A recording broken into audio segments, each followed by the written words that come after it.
আসসালামু আলাইকুম রহমতুল্লাহি ওবরাকাতু। তাহমিদ টেক ইউটিউব চ্যানেলের পক্ষ থেকে আপনাদের সবাইকে স্বাগতম।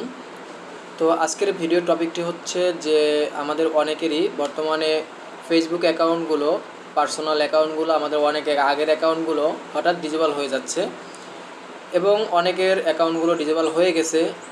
তো কিভাবে সেই ডিজেবল অ্যাকাউন্ট ব্যাক করবেন এবং এই ডিজেবল অ্যাকাউন্ট ব্যাক করতে আপনার কি কি তথ্য দরকার হবে, তো সেই বিষয়ে আলোচনা করব।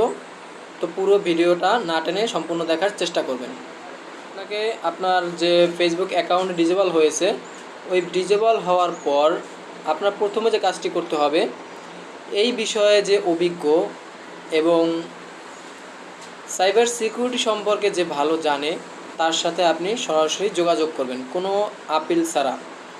ফেসবুকের আপনি যে অ্যাকাউন্টে ডিজেবল হয়েছে, আপনার ডিজেবলটা হওয়ার পর আপনি এই বিষয়ে বেশি একটা জানেন না, তারপরেও আপনি কি করছেন, আপনার ডিজেবল অ্যাকাউন্টে আপনি ব্যাক করার জন্য আপনি ফেসবুকের কাছে আপিল করছেন। এখন আপিল করার সময় যদি আপনার কিছু তথ্য ভুল হয়, কোনো তথ্য ভুল হয়, তাহলে পরবর্তী আপিলটা আর করতে পারবেন না। তো এই জায়গাটা থেকে একটু বিরত থাকবেন, কারণ কখনও যদি আপনি আপনার ডিজেবল অ্যাকাউন্ট ব্যাক করতে চান, তাহলে আপিল করার সময় ভালো করে তাদের ফর্মটা পড়ে নেবেন এবং তারপর আপিল করবেন। যেমন আপনার ওখানে আপনার ইনফরমেশন দিতে হবে, এনআইডি কার্ড দিতে হবে। এখন আপনার এনআইডি কার্ডের তথ্য এবং আপনার আইডির তথ্য হুবহু এক থাকতে হবে। ডেট অফ বার্থ এবং নেম এটা এক না থাকলে আপনার অ্যাকাউন্ট ব্যাক আসবে না। তো আপনি একটা কোনো যদি ভালো এ বিষয়ে জানে, তার যদি পরামর্শ নেন এবং তাকে দিয়ে কাজটা করান, তাহলে সে আপনার আইডিটা ব্যাক এনে দেওয়ার একটা চান্স থাকতে পারে।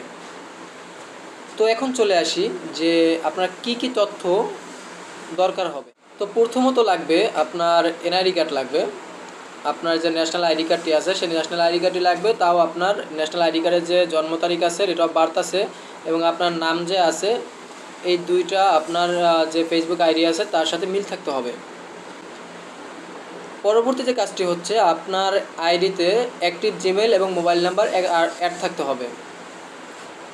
তৃতীয় যে কাজটি হচ্ছে, আপনার আইডির যে লিঙ্কটি আছে, আপনার আইডির লিঙ্ক বা ইউজার নেম, এই দুইটাই কিন্তু আপনার মনে থাকতে হবে। ধরুন আপনার লিঙ্কটি কোথাও শেয়ার করা আছে, ওই লিঙ্কটি থাকতে হবে, বা আপনার ইউজার নেমটি মনে আছে, যে লিঙ্কের পাশে যে একটা নেম থাকে, যেমন অনেক সময় সংখ্যা থাকে বা একটা নেম থাকে, এরকমের যদি কিছু থাকে, এটা আপনার দরকার হবে। তো এই সকল তথ্য আপনার দরকার হবে আপনার আইডিটা ব্যাক করার জন্য। সো এখানে ভালো করে আবারও বলে নেই, আপনার এই জিনিসটা খেয়াল রাখবেন, আপনি যখন নিজে আপিল করতে যাবেন, আপনি যখন নিজে আপিল করবেন, ফেসবুকের কাছে অ্যাপ্লাই করবেন, তখন আপনি ভালো করে ইনফরমেশনটা দেখে তারপর অ্যাপ্লাই করবেন। নচেত আপনার পরবর্তীতে অ্যাকাউন্টটি কমিউনিটি ডিজেবলে চলে যেতে পারে, তারপর আর ব্যাক করা সম্ভব হবে না।